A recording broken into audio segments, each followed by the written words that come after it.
Welcome to From Betrayal to Breakthrough. I'm Dr. Debi Silber, and today's guest is Anna Miranda. And Anna began her spiritual journey at the age of 16 after a profound spiritual awakening and near-death experience. Since her experience, she has dedicated her life to the study of metaphysics.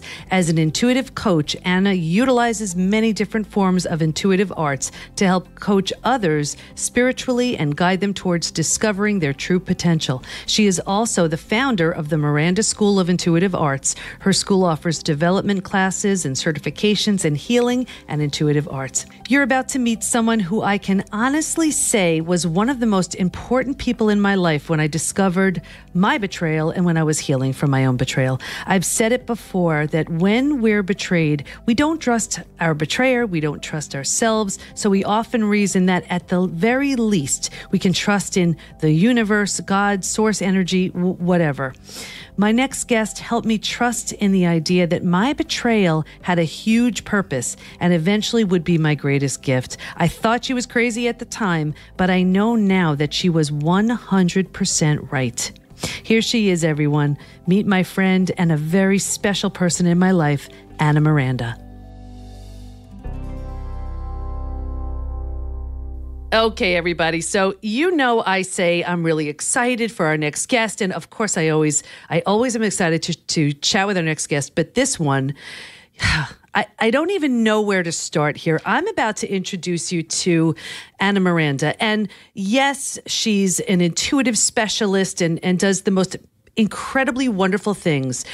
But what she's done for me personally is really, if I had to say what's the reason why I'm doing what I'm doing today, what's the reason why my marriage is back together, the reason why my family is back together, the reason why I'm doing what I'm doing, it's because of my faith and trust in this next woman. So buckle up, everybody. I can't wait for you to meet her. So welcome, Anna. We're so glad to have you here. Oh, thank you so much, Debbie. I'm so honored to be here. Very excited to talk with you today. Yeah. And, so often I talk about, of course, betrayal, because that's the nature of the show and ways to heal around betrayal. But this episode is different because we're really kind of focusing on my betrayal. And, I remember being so hard hit. And for those listening, I had my family betrayal and then, of course, my husband. And that was the shocker of all shockers. And I remember thinking explicitly, I don't trust, certainly him, I don't trust myself, at least let me trust in the universe. And Anna seemed to have this direct line to the universe. And I just remember seeing her with so much confusion and so much sadness and everything else that goes with it. But do you remember that first time I saw you, Anna, and what we kind of talked about in those early days?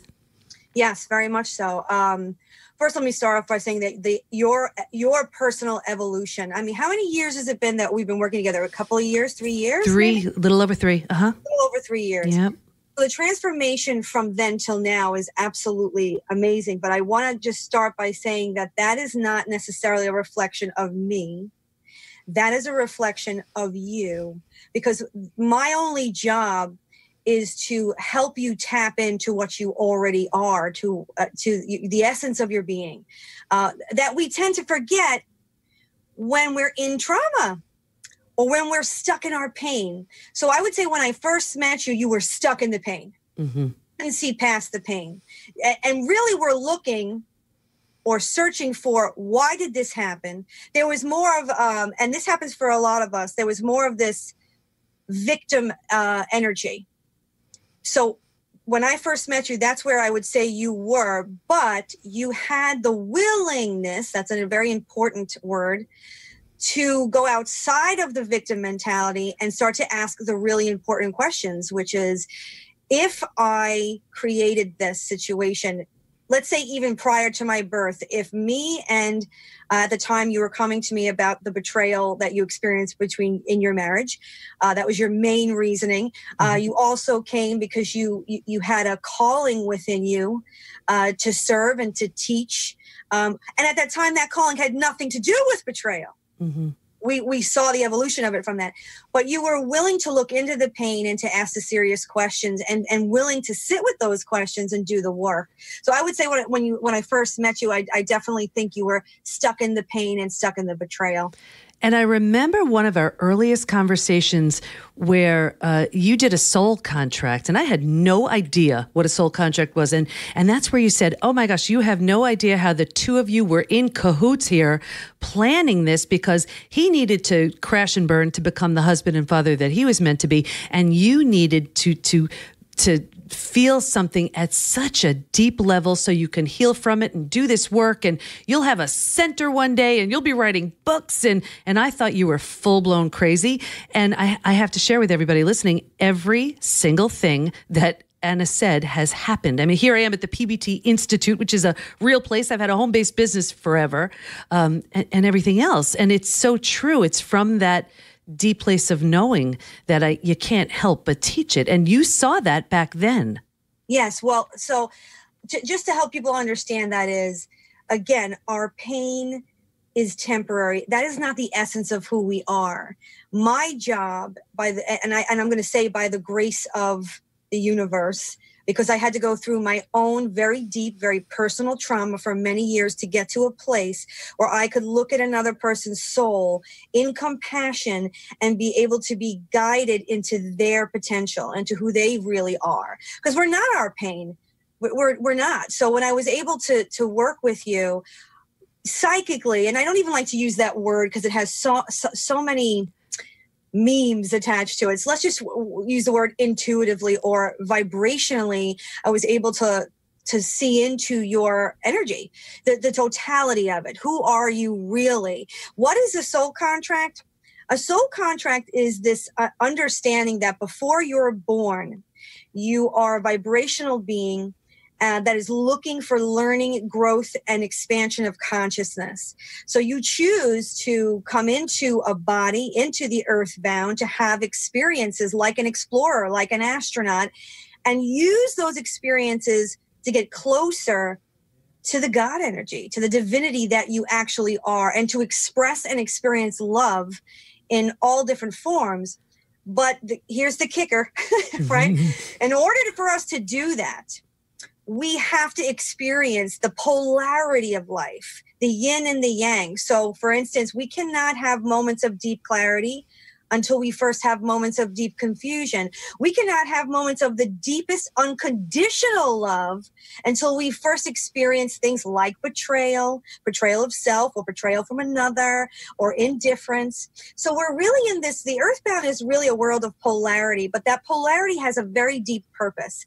So in soul contracts, we don't see obstacle, or let's just say pain, as a bad thing. We actually see it as a grand opportunity that your soul set forth way before it even was incarnated in this lifetime. So when I look at a soul contract for you, for instance, I never saw this betrayal as an obstacle. I saw it as this grand opportunity.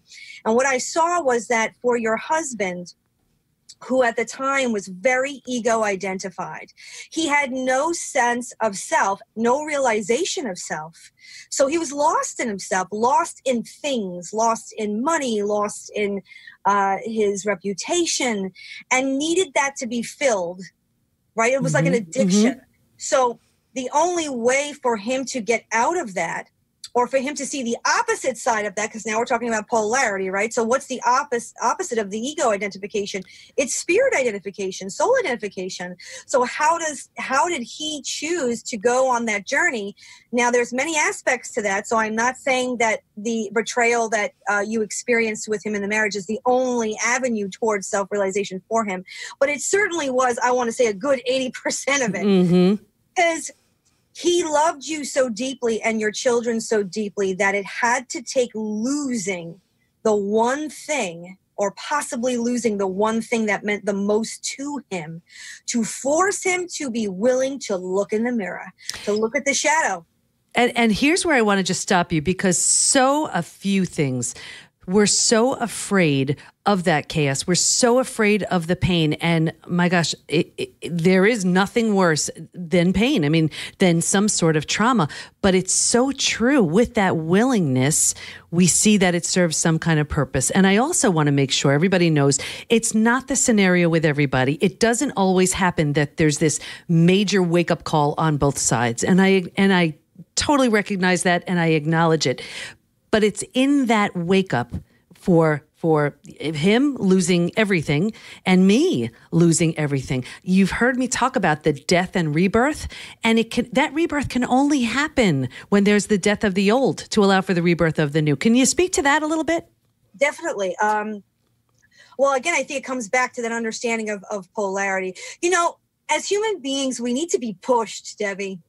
We do. Okay. Mm-hmm. We like to stay in the safe, comfortable spaces. We just do. That's just a part of what we know. We like it there. So sometimes when we're not listening, because our soul is always telling us what we need to do next. It's always pointing toward the growth, but that doesn't mean we want to go. So sometimes we have to create or manifest. And of course, we're probably doing this subconsciously. I do believe that it's a combination of the contracts that we created prior to birth and the subconscious that's living in the present moment. Because as you know, we have karma that we're accumulating every moment of the day, not just karma that we incarnated with. And when I say the word karma, I just want to make sure that I make it clear what that word means. Because to me, karma is not gloom and doom, and it's not judgment, and it's not punishment. It's literally, as you know, in the Sanskrit translation for karma, is just action. It's just action. So we put forth these actions, whether prior to birth or while we're here, that have this energy to them that will inevitably give us the opportunity to experience pain. But that pain has a purpose behind it. Understand? And there's something kind of comforting, I guess, knowing that that pain has a purpose, and if we could just hang on to that. But you know what I see so often when it comes to betrayal, we turn down our intuition. But we're so busy doing and thinking and not feeling and being. And that's something that you see all the time. And you can, I know you help me strengthen my own intuition. But when I didn't feel it, I was sort of leaning on you for that. But how do we learn to trust in our intuition again? Okay. What can we do? Yeah. So let's talk about you I'm going to use you as an example, talking about your personal experience. So let's just start with this.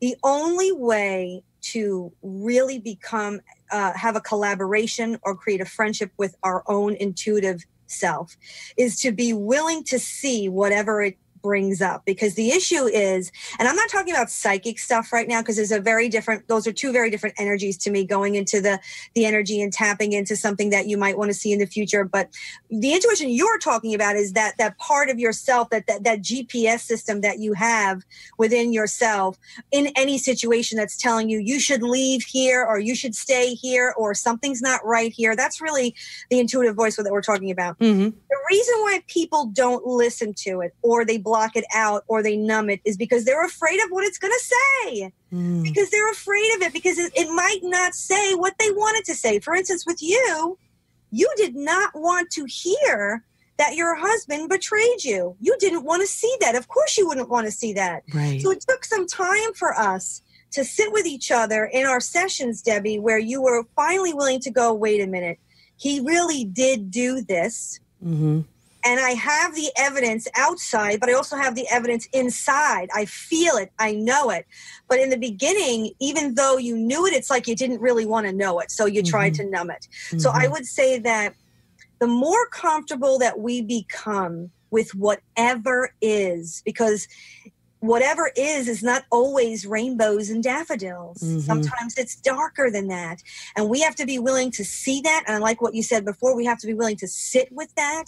We have to be willing to allow that aspect to be the teacher that it actually is. So I would say that if you want to really get in touch with your intuitive voice, that is your GPS system that's constantly guiding you, you have to be willing to step into all aspects of what is, whether you see it as good or bad. And you have to, trusting it is another avenue, though. I think that's another level.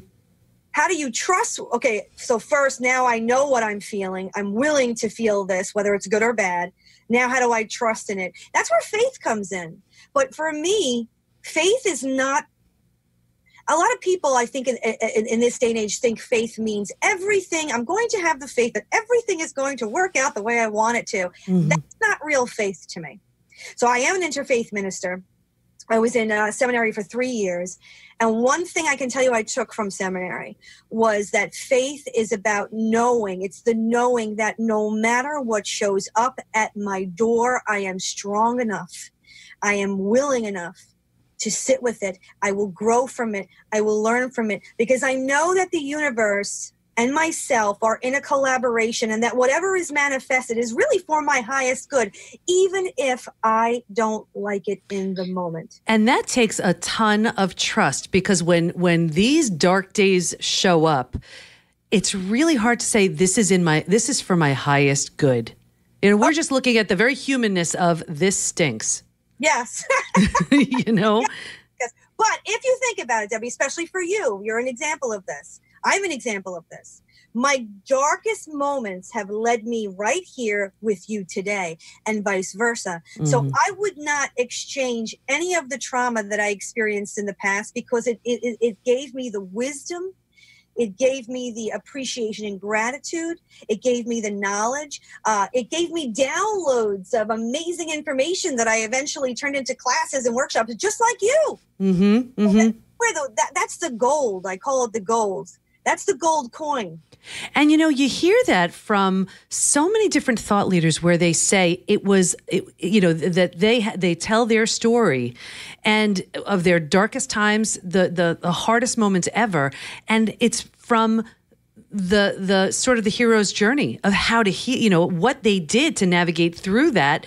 And that's what they're teaching. You know, they found a way out, a way through, whatever. And that's what they're teaching us how to do. And I know that that's what led you to the work that you're doing. So how did you know then, let's say, what to share with me, how far to push me? Is there some sort of formula that you get when you're working with someone to know, like, okay, this is safe to share, this isn't, she's doing okay with this, she's not?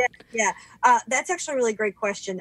First, I want to say, as in pertaining to what you just said, I call it the gold in the trauma. You got to find the gold in the trauma.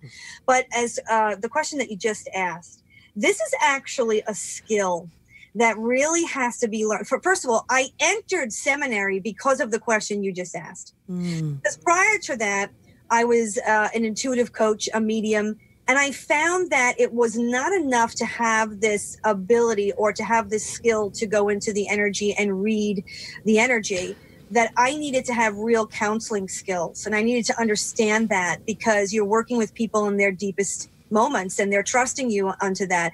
I would say it's very different with each client. I would say that what I do is I do my best to try to understand where they are. What are they willing to accept in that moment? That's really the question that I ask myself is this person really capable? Are they ready to hear the truth? And it's not that we will withhold the truth, but I might not go as deep, or I might not show you every aspect of it if I don't think at that moment that you'll even be willing to accept it. So I guess I could give you an example, a quick example of that. I had a client that came in once that was ill, and she wanted to release the illness. She wanted to do Reiki. She wanted to do other modalities. And after working with her for several weeks, I said to her, listen, the work that we're doing is not going to work unless you recognize your deepest shadow that is connected to your illness. So she was not ready to hear what that shadow was. I knew she wasn't, but I also knew that if I continued to work with her and enable her, I wasn't willing to do that either.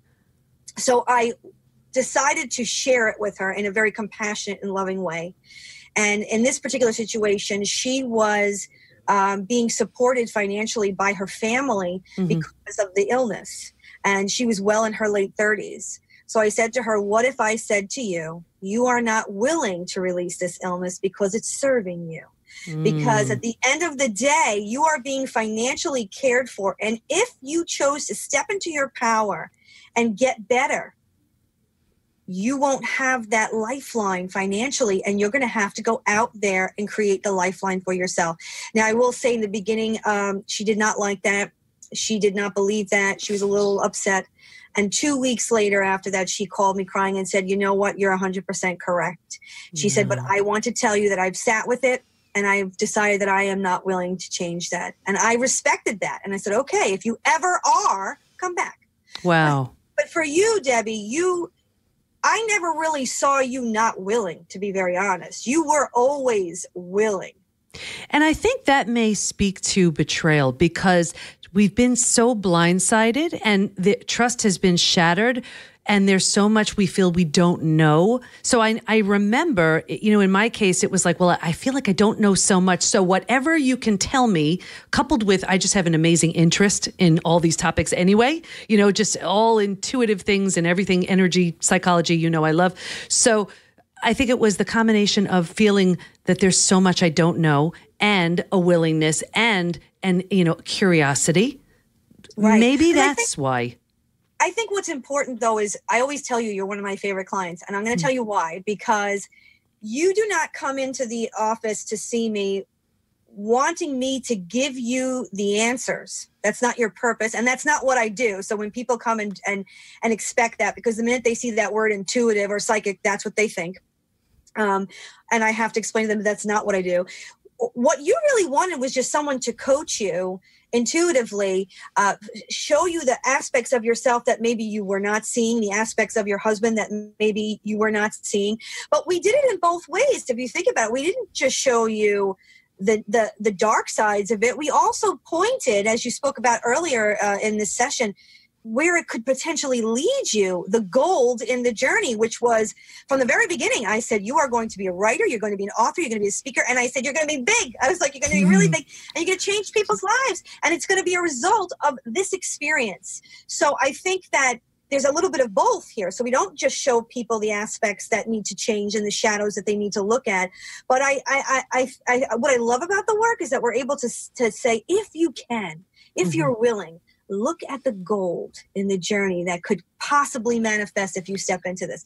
So I think that it's a little bit of both. And I have to tell you, in those darkest days, you have no idea what those positive things that you saw, what kind of hope that gave me, because you feel so hopeless. Life as you've known it no longer exists. You don't know what's ahead, and you don't know what to hold on to. And especially, we've created our families and our work and everything else. And now it's like, what just happened to everything that I've grown used to, that I counted on, that I trusted? So you seeing things and telling me the possibility of what this could lead to gave me enough hope to keep trying. Yes.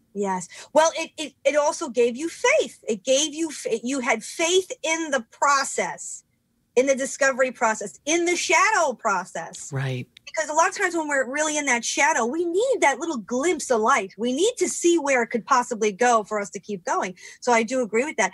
When you would come to me, I think that when you first were introduced to the idea that maybe you and Adam, your husband, actually created this situation even before you were born, that this was actually meant to happen in order to help both of you expand.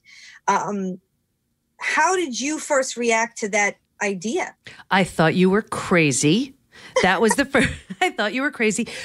But there was something about it that I really, and I've mentioned this before on other shows, where I always felt just because I don't understand something doesn't mean it's not true. And I remember leaving you thinking, what if that's true? Because betrayal went against every single belief I had ever formed. It was always something that was so 100% totally against everything I had ever agreed with, gone along with, ever. And to think that here I am somehow accepting on some level, this situation, in order to create something new, that was one of the hardest things ever. But thinking that this was for a bigger purpose, and you and I have spoken about this, it wasn't even enough for me to heal personally. I said the injustice of it, and that's a word I said to you many times, the injustice of it was so gigantic for me that I said, if I can heal from this, I will have to just do my best to help heal as many people as I can. So now where are you now with the justice? Where are you now with this feeling of needing justice? It's so interesting because I see what the work is doing. It's helping so many people every single day. I see the work that he's doing. It doesn't seem like there's a cell of him that's a remainder of who he was. So seeing who he is showing up every day, seeing what it's done to my kids. I mean, I have 4 best friends now as kids because of what they've been through together. Seeing just what we've become as a family, everything is different. But it was, again, the only word I can think of, honestly, Anna, it's willingness, because it goes so against, what I believe in. I believe in honesty. I believe in authenticity. I'm just, that's who I am. So none of that made sense. But the thought of, okay, this was for a bigger purpose, and hang on to that because maybe it's true. That was the faith I needed. Well, I will also say you have 4 of the greatest children I've met. I love them all. I think what you and your family were able to do, because not all families can do this, Debbie. Mm-hmm. Some families, because now we're talking about, and we're going to extend the soul contract now, because now we just talked about the contract between you and your husband, but now you're bringing 4 children into it. So now you all have a soul contract together. You're a soul family. So if we extend on that, even your children knew what they were signing up for. They knew they were going to experience that, and they each decided what the gold was going to be in that lesson. So they had to see their parents go through this. They've had to see their parents make decisions and choices. They've had to see their parents go do the inner therapeutic work to create change, to bring the harmony back into the family unit. That in itself is a really amazing lesson for them. So I'm sure that each one of them has also learned something very specific unto them from this experience as well. Oh, 100%. And I know so often there are so many instances where people choose not to tell their kids, or they just don't want to involve the kids. And I understand that. And this was actually, before I even had a second to think about it, Adam was the one who told them. I think he was just so ready just to heal this or whatever. And they all responded so differently. I mean, think about that. What an amazing step for him as a soul, your husband, because here's a man who was completely ego identified, which means that his main concern was what he looked like to everybody else, how they perceived him, and willing to be the most vulnerable anyone can be is to sit in front of their children and admit that type of betrayal and be willing to take responsibility for that, show his emotion, show his regret. That's it. So that in itself is a transformation step. He taught your 2 sons in that moment, something very valuable, very valuable. Yeah. So this is what we mean by soul contracts. Each one of you is expanding from the situation, growing, transforming, and creating new levels of understanding, new boundaries, new levels of expectation, new levels of acceptance. And that's really what soul contracts are really all about. That's the purpose. And it's so true, because it's an entirely different marriage, an entirely different family. I mean, there's really nothing that's similar to the way it was. And I think you were at the event where he had spoken. All of a sudden, he's a spiritual speaker now. I remember that because I went up to him after and I was like, Adam, that was absolutely amazing. First of all, he was so funny and so relatable, but you could see and feel the enthusiasm that was coming from him. And once again, I was flawed. I was like, oh my God. First I was flawed with you, and then now I'm flawed with him. So yes, we're watching him step into his potential and his truth. And vulnerability is truth. And to me, we can't love. The core of love is vulnerability. That's what it is. And, and that was always something I shied away from. It was terrifying. And I remember hiding behind, I was hiding behind my study, because the study really, groundbreaking study. We made all these discoveries. It was so exciting, but I wasn't ready to share. And I think I mentioned this to you once. I said, because you had asked me if I'm going to be talking about it, let's say in my book or on the stage. And I said, I remember, I believe it was Dr. Joe Dispenza, who we both know, we've studied his work. And I remember saying, I think it was Dr. Joe, who said, an experience without the pain is wisdom. And I said, I'm waiting for the wisdom. And I just wasn't ready. And then you had recently seen a video that I shared where that was the first time from a stage where I mentioned it, and it was terrifying. Well, it's so interesting because do you remember, and I don't remember which reading you came in for, because you came in for many of the last three, but you were sitting with me and you kept saying, what are my next steps in my career? Why isn't this working? Why don't I feel like it's flowing? And do you remember what I said to you? Do you remember? Share it. I said to you, it's because you're not willing to be vulnerable. Do you remember that? Yes, I do. I said, you're not willing to be raw. You're not willing to put it out there. I said, and that's what you need to do for this to go where you want it to go. And you struggled with it for a while. You kept telling me, I don't know if I want to share this, but I always said to you, if you don't share your truth and be completely transparent, all of this means nothing with your work. It won't gain the momentum because people want to see that in you because it's in them too. And it becomes an aspect of self that they see, a reflection of self that they see in you. And we talked about that a lot in your session. And I remember, and this is something that everybody listening can relate to, because it's scary. There's shame, embarrassment, judgment, pity, all of these things that go along with it.